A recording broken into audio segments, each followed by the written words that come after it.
It's the Brad and John Show. It is the Brad and John Show. And John, I was going to go right into Brad's top three, but I have a text from Info Dude Mike Otten criticizing you. Okay, you ready for this?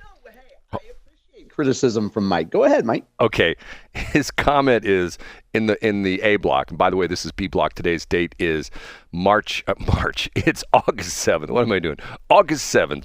It's the 7th day of August, and this is the B block, which means we start around 7:20. I give that because of the fact that it gives reference if you're listening to the future on the BJ Show podcast, which are either bjshow.co or bjshow.us. And John was making fun of me for being an old guy. I'm 90 years old. And Mike Otten's comment was, did John just Jill Biden you? Very good, Brad. You knew the answers. Yeah. Every time you execute, Brad, or do something correctly, I think it's important to give you a cookie and pat you on the head. And then we tell the nurse to let him stay at bingo a little later today. So that is Jill Bidening. So yeah. It's, Brad, the soft bigotry of low expectations. That's what I use with you. And he's referring to, obviously, the thing we joke about all the time, that after the debate, they had that rally for, I got to pull that quote. They had that rally for Joe, and Jill's up there. Oh, he was so good. He answered all the questions. Okay. At that point in time, I knew that it was elder abuse. That's all I'm going to say. Okay, we ready for Brad's top three? It's time for Brad's top three. It's time for Brad's top three. You did a pretty good job at that. Okay. John, this is something that you probably should know about, which involves farmers, okay? And I can't wait. Yeah, what is it? Well, it's something that happened just recently. Matter of fact, here, hold on a minute. My phone's screwed up. Where is it? I'm going to read the whole article. I had it here, and I touched you ever do that with the screen, and you have it, and you touch the phone inadvertently, and the thing goes nuts? Okay. Yeah, it happens all the time. This is an op-ed by a guy that you probably know who this is, but it talks about the Trump reining in the Environmental Protection Agency, and it's the Hugh Hewitt. You know who Hugh Hewitt is? Yeah, I do. Okay. He talks about the fact that about specifically the Endangered Species Act. You probably know all about that from your days at Monsanto, correct? Yeah, I know a little bit about it, sure. And he says that alone is the work of 9,000 bureaucrats of the United States Fish and Wildlife Service. You probably know about that as well, too, right? I do. Yeah, I had some interaction with the U.S. Fish and Wildlife Service. Right. Sure. Okay. And the interesting article, anyway, it talks about 3 executive orders from President Trump would greatly assist the farmers, ranchers, and landowners who have been shut down from using their land in whole or part because of the listing of one or more of the 1,300 species and subspecies listed as endangered or threatened by the U.S. FWS and NOAA, NOAA. Are you familiar with that, John? I'm not familiar with NOAA. No, I don't remember NOAA. But I guess the point is that a lot of folks that involve any sort of outdoor activity or commerce outdoor are stymied by federal regulations that say if you're within 100 miles of a creek that has been known to at one point host a hellbender, you cannot plow in that field. That's exactly right. And the other thing was the thing that you and I have talked about before, which I think Trump got rid of, and I always forget the name of this, but it's WOTUS. Go ahead and tell us what that is. It's the Waters of the U.S. rule, which would, Brad, and you tell a fascinating story about this. It deems some sort of bodies of water, some bodies of water to be navigable. So if you could maybe put a tiny little canoe in a body of water, it's navigable. And then the U.S. government says what you can and cannot do with that piece of property. And Crapville, the crap transmitter site, is a victim of this. We have about I want to say maybe a 2-acre lake. It's interesting how the lake was farmed because back in 1973, we had another big flood back in 1973, and the levee on the corner of my property broke. And if you know anything about the way levees break, is they typically, the top doesn't usually break. What happens is the water essentially permeates the soil, and the bottom of the levee blows out. So then what happens is the water rushes in and it essentially scoops out a great big area on the other side of the levee, which is exactly what happened.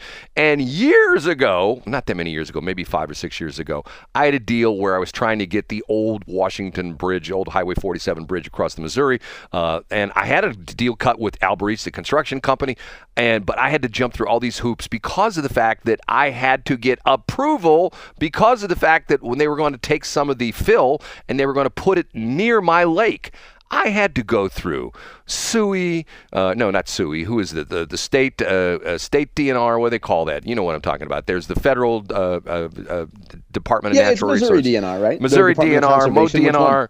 I had to go through all these, jump through all these hoops, and I had to deal with EPA and also the Corps of Engineers and the Coast Guard. And after, I spent months on this, and it's a point where like, okay, I'm just taking some broken up concrete that's going to come off the bridge and they're going to dump it in one side of the lake. And the reason I was doing that was, you know why I was doing that, John? Why were you doing it? Because the one side of the lake, the water, the dirt kept eroding, and to the point where I was trying to not make. You were trying to do the right thing, is what you're saying. Right. I'm trying to make. Well, that should teach you a lesson, Brad. Right. So. See, the interesting thing about this is that what a difference a president makes because of the fact that under the Biden administration, you got all these crazy bureaucrats imposing all these new laws and rules and regulations, and to the point where these farmers, and you know the story, they're just trying to put some crops in the ground. They're not trying to destroy the environment. They're trying to make a living, and they're trying to feed the United States. Right, John? That is. And then they listen to Westplex Talk 104.5 and they hear Brad Hildebrand call them, quote, Jim Bob Butthead Farmer. Which is my favorite slang term you use. No, hold it. Brad, by the way, I just got a text from producer Christy commenting on what you said about the dam. Remember your comment about the dam? Yeah. She says she gets PTSD when she hears you say bottom blown out. I think producer Christy is going to tender her resignation today. I don't know. I hope she sticks around. You know what I'm saying? Okay. Are we ready? We're ready for number. Hey, let's blow that bottom out, Brad. Number 2. It's time for Brad's number 2. It's time for Brad's number 2. And what's interesting about this is sort of a carryover from yesterday's Brad's Top 3. And I talked about the fact that the Wall Street Journal over the weekend had an editorial that the WNBA should be indicted for what did I say? For a civil rights violation. Civil rights violation. Okay, now get this. Stephen A. Smith. You know who Stephen A. Smith is? Yeah, I sure do. Okay, for those of you who don't, John, tell people who Stephen A. Smith is. Yeah, he's been a longtime commentator, I would say 25, 30 years on ESPN. He's known for being quite controversial with his sports takes. And I would say, Brad, probably in the last 18 months or so, he's become a bit of a political commentator, weighing in on more social, cultural issues and not just sports. And not only that, he's been rumored to possibly run for president of the United States. That's right. Which, let's face it, he's probably a more reasonable choice than anybody else in the Democratic Party today. I could agree with you 100% on that.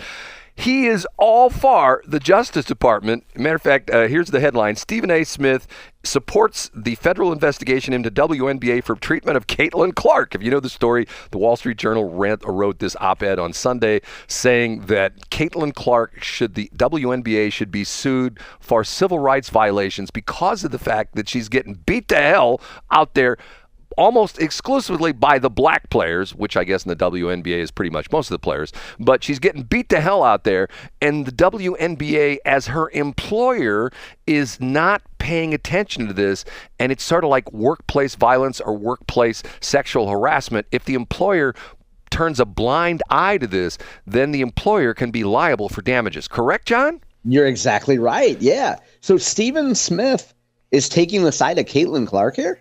Yes, he is. Wow, okay. Matter of fact, and he say, let me read this one thing. The Wall Street Journal piece called for federal probe in a potential civil rights violation. Smith suggested support for potential investigation. He says, I'm not here saying the cases will be won by the government if it gets to the point. I'm saying that they have a case, they have an argument. And he essentially says he agrees. He says, do we doubt that at his discretion, at his disposal, if he finds that is an issue that is politically expedient to him, that Trump wouldn't use this to feed his base? So he's essentially saying Trump Trump is saying, yeah, well, let's go after the WNBA. If Clark is seen to be physically getting abused on the basketball court in a way that is such a clear and flagrant discrepancy compared to what happens to others, that man is not going to say something. So he's essentially saying Trump should enter in onto this, essentially saying, hey, this poor white girl, Caitlin Clark, she's getting beat to hell by these black players. WNBA, that's workplace violence. And to a certain extent, when I say that, somehow I think to myself, I can't believe that just came out of my mouth. But some of these lawsuits you read, they're like, okay, that's a stretch. You know what I'm saying, John? Yeah, I get it. You know what this story makes me think, though? I don't watch Stephen A. Smith enough to know what kind of relationship he has with the WNBA. But to me, this almost seems like I could see Stephen having some kind of a problem with the WNBA or the WNBA being critical of Stephen. So Stephen taking this as an opportunity to settle the score with the WNBA. Stephen seems like that delightfully petty type that would do that. It's just crazy stuff. I mean, once again, I don't understand the whole WNBA thing. I don't understand the players. Can I tell you a weird story? Yeah, please do. I'm in line last night to get some food. I'm in a line to order some food. Okay. So you were gonna eat ice cream alone in your car. I'm not gonna say where I was. Okay, but there was two gentlemen talking behind me, and I didn't look at who they were. I just heard this conversation. One was a young voice, one was an older voice. And they were talking about the fact that, and this is a generational thing. The young voice was a guy who just graduated from college, because I talked to him for about 5 minutes after I heard him say this.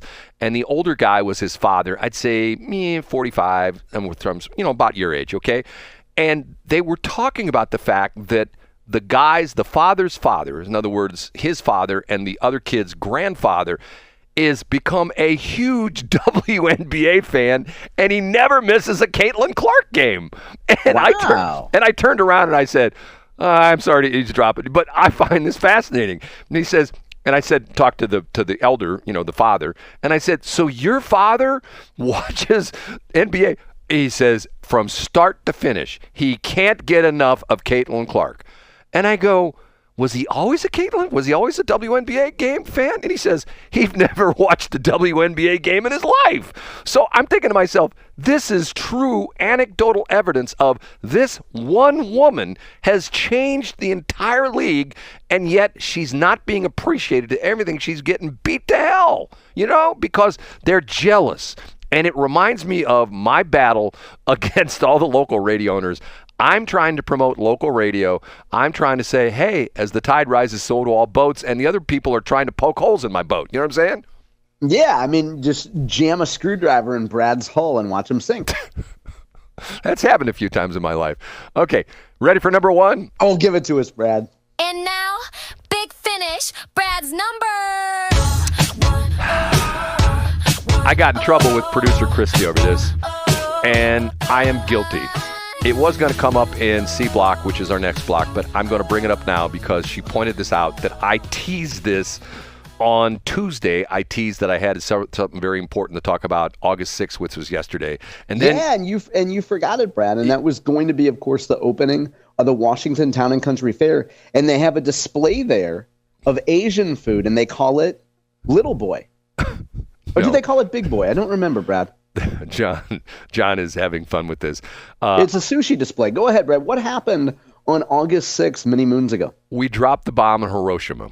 And if you read, there's so much history about this, not just necessarily the dropping the bomb, but I've told the story that after we had VE, Victory in Europe, which was in the spring of 45, when Hitler finally, we finally, conquered the Third Reich and invaded Berlin, us and the Russians, and we took it over, and Hitler committed suicide in his bunker, yada, yada, yada, that a lot of the troops were essentially repurposed into going into to attack Japan. And one of those was my father, who spent World War II, in combat in Europe. And then when Europe fell, when the Hitler regime fell, he was taken and put on a troop ship. I can't remember if they went through the Panama Canal or not. But anyway, he was on his way to invade Japan. And there were hundreds of thousands of troops also going to invade Japan because the Japanese weren't giving up. Even though we were kicking their butts, they would not give up. So we dropped the A-bomb on Hiroshima on August 6, 1945. Now, there's all sorts of fascinating things about this, and that ties back to St. Louis with the uranium that was essentially processed by Mallinckrodt in North City, which ended up, we're still dealing with the fallout, literally, of that from Coldwater Creek in North County through Hazelwood, Florissant, unincorporated Spanish Lake. The same thing out in St. Charles County, in Weldon Spring and areas like that. But there's so many other interesting things about this, is that did you know that at one point in time, Emperor Hirohito, who was the Japanese emperor, who wanted to essentially surrender, there was going to be a coup because the Japanese military decided we are going to die to the last man. And they were to the point where they were going to say, no, we're not going to surrender. We're going to essentially keep fighting, and we don't care if those Americans come. We will die to the very last person. And to the point where they thought that on essentially today, so many years ago, August 7th, 1945, that the Japanese would literally surrender, and they didn't.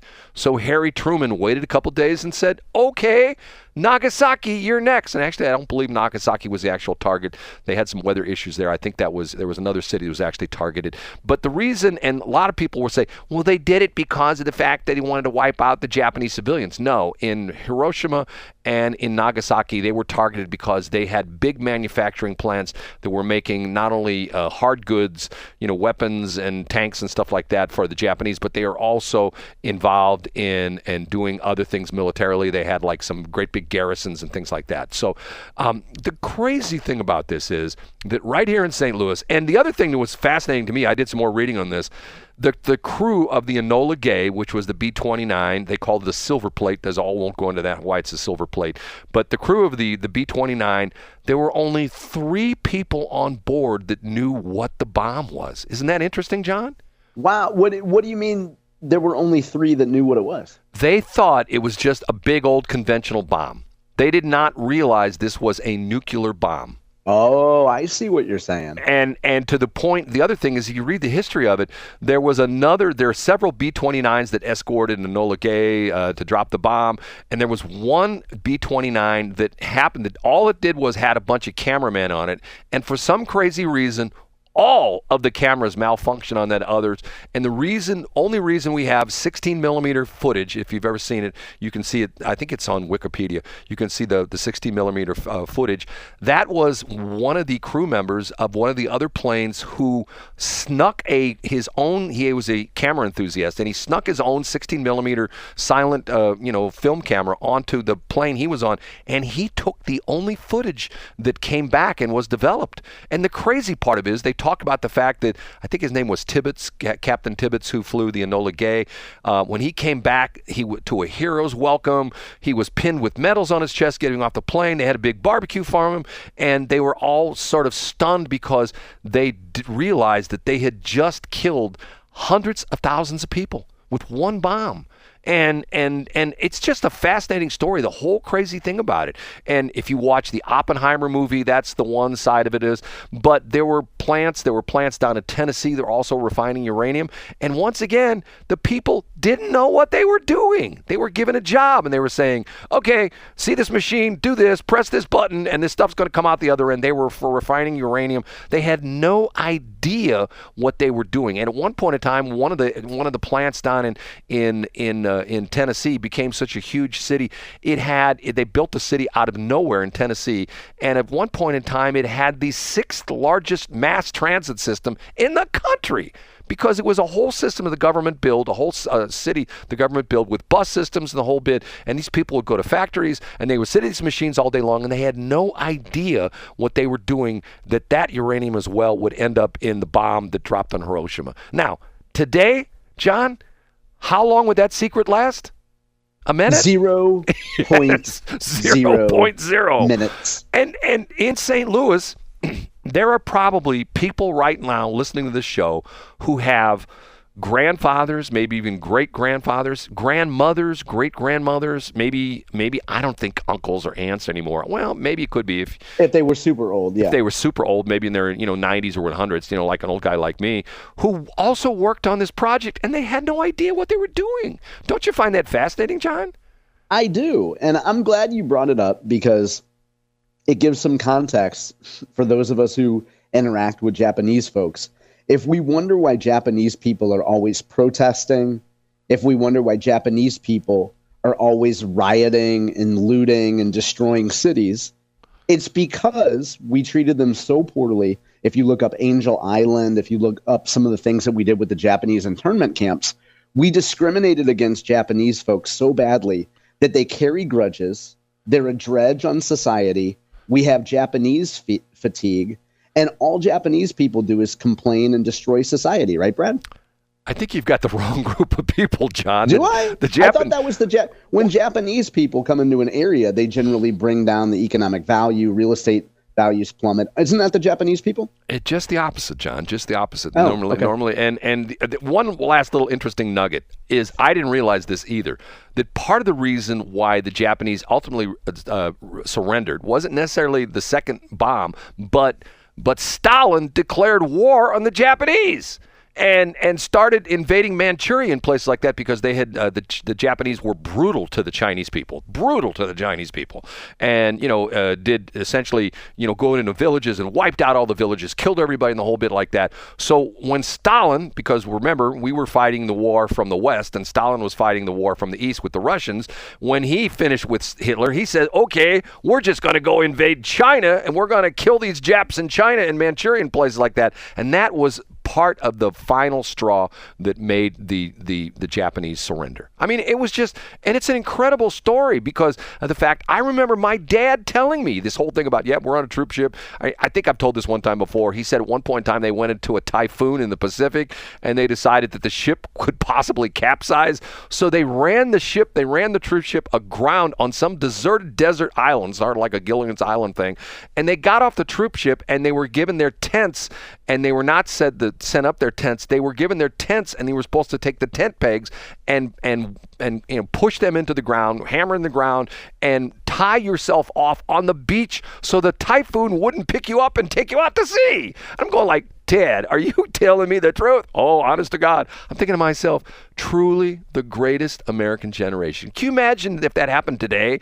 Okay, you guys, we're going to take you off the ship and we're going to put you... Well, sir, that violates our civil rights and that's not in the Army Code of Conduct. I don't care what it says. Get off the ship and peg yourself to the beach. You know what I'm saying, John? Yeah, there would be some sort of an HR violation and you would have to sit through a DEI seminar. Right, exactly. Hey, Brad, to quote Jill Biden, I'm so proud of you. You made it all the way through the top 3. Thanks, John. And it only took you 17 minutes. We're going to move on. C Block's coming up.